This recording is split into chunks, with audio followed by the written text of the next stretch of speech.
Now, I'm delighted to welcome a very special guest to the show. Good afternoon to one of this evening's finalists and newly crowned world number one. Luke Humphries is with us. Hello, Luke. How are you?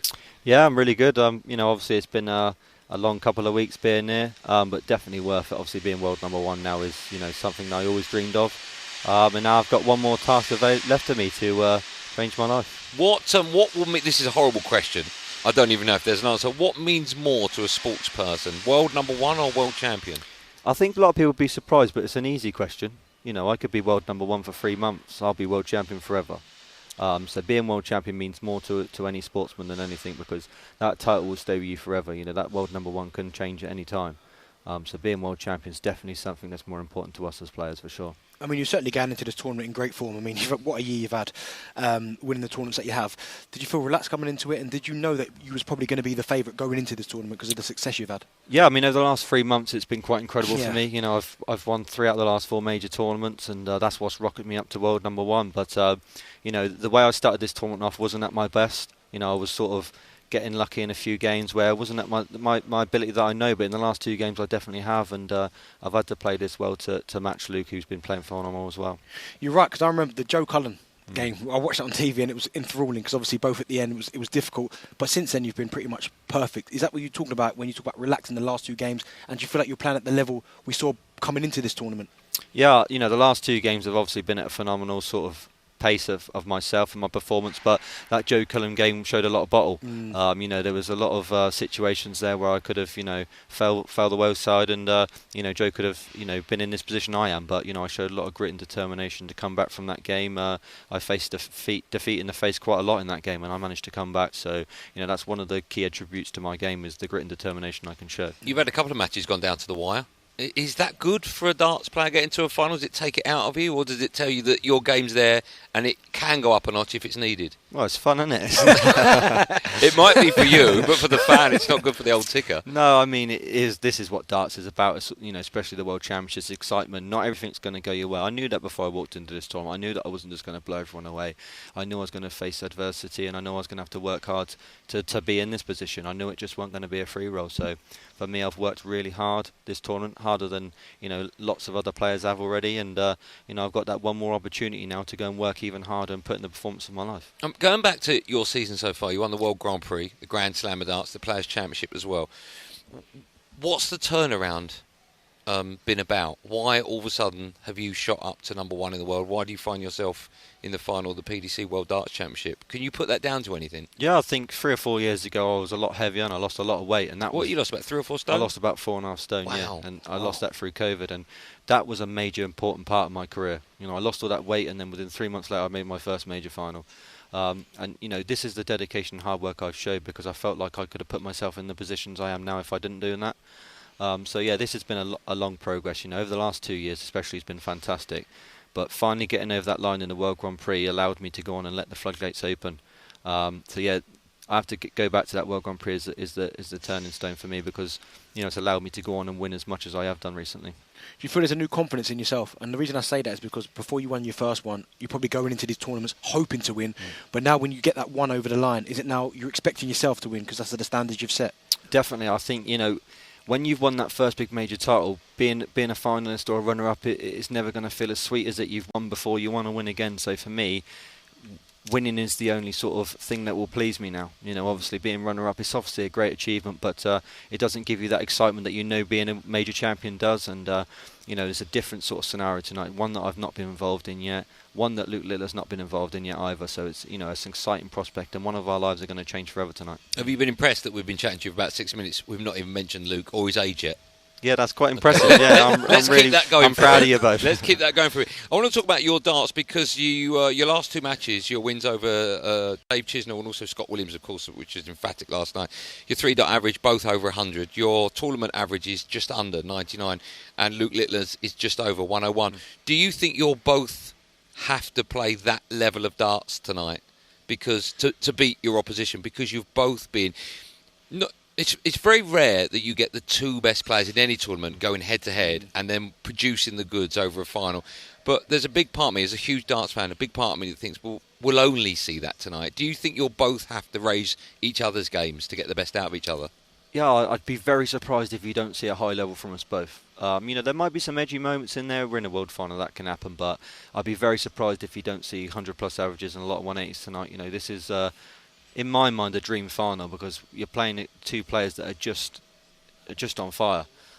In the last sort of 2 games each or 3 games each, we've played some fantastic level of darts, and I'll be very surprised if tonight that we don't carry on that form. And this could be one of the greatest world finals we've ever seen if we both perform like we have been. Luke Littler, 16. Coming into this tournament, had you heard whispers about this kid, or had you heard anything about him that he potentially could be a dark horse in the tournament, or was it one of those he stepped into the tournament and it was an unknown? I knew Luke 4 years ago, and I played him in a local tournament. And he was 12 years old, and he almost beat me, and I was a professional then. And I knew how good he was then, but the thing that's impressed me most about him is that the media attention, everything that he's had to go through, he's shown so much class, so much maturity through it.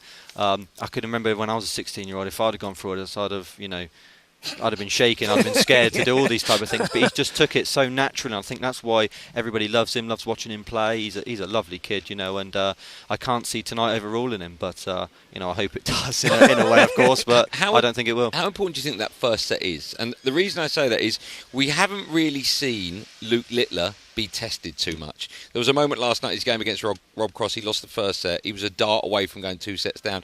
And as a fan, I'm thinking this will be interesting because I've only seen him lead, and I wonder how much of a different dart player he will be when he's chasing. So from your perspective, do you set out how you want to approach this match? Are you thinking that first set is so important? Worst one, I need to share the first 2 sets. So what's going through your mind now? How do you approach the final with regards to taking each set one at a time? Yeah, usually in a world final, the first set is always the edgy one. But like you say, I feel like that's the way to try and beat him, is to get in front of him early, put the pressure on him. I've chased a couple of games this tournament and managed to come back from it.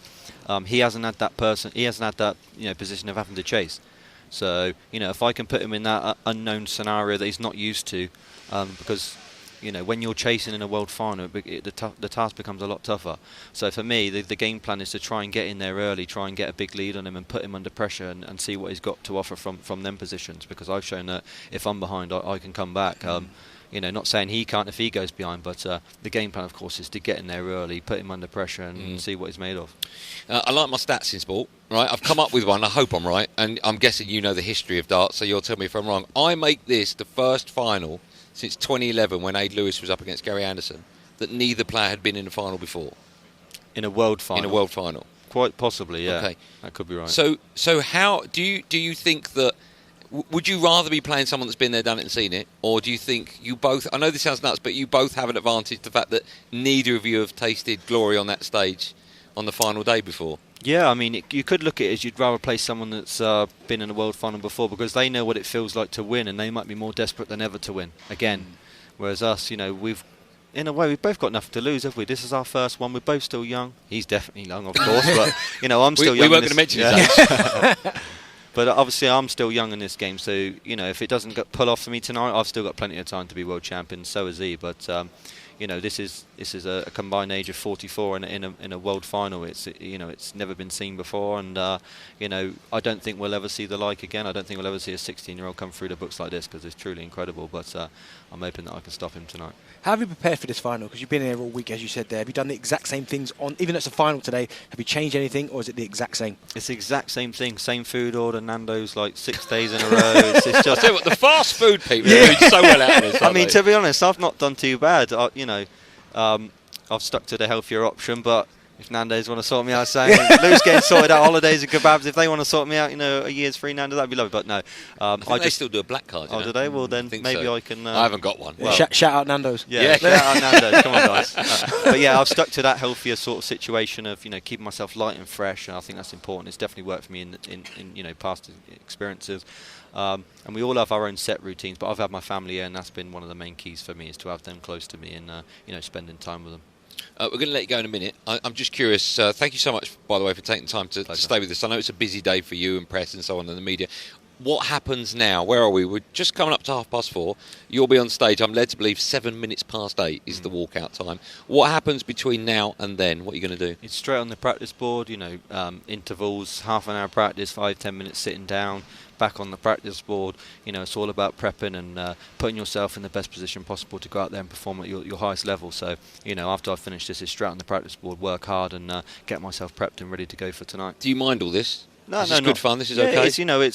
It's a hard job. You have to do a lot of media, but like I've said before in many interviews, you'd rather be doing it than not, because if people are talking about it, it means you're doing well. And these are part and parcel of the sport, and we have to appreciate that a lot of people want to hear from us. And I think Luke the same. He's handled the whole media thing well.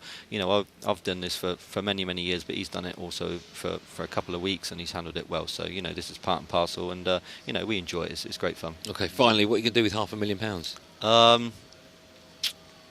You must have thought about it. Do you know what? It's not something I do think about, because the title means more to me. Obviously that means more to me than anything. Money's great, but being world champion brings you happiness, and I think happiness in life is worth more than £500,000. But of course, I'll put it to good use. I'm not a crazy person. I'd probably maybe buy a few nice bits of clothes from Flannels or something like that. I do like doing a bit of a shop. So Flannels, shout out Flannels. Yeah. you can see I'm name dropping a lot. I'm just saving some extra. No, I'm joking. Hey, it works. I got a Lamborghini 2 weeks ago. Shout out Lamborghini. But I'd spend it in a way that's sensible. I like to maintain the money, because you never know what can happen in life. You got to make sure that you look after your finances. Well, listen, thank you so much for taking the time to speak to us.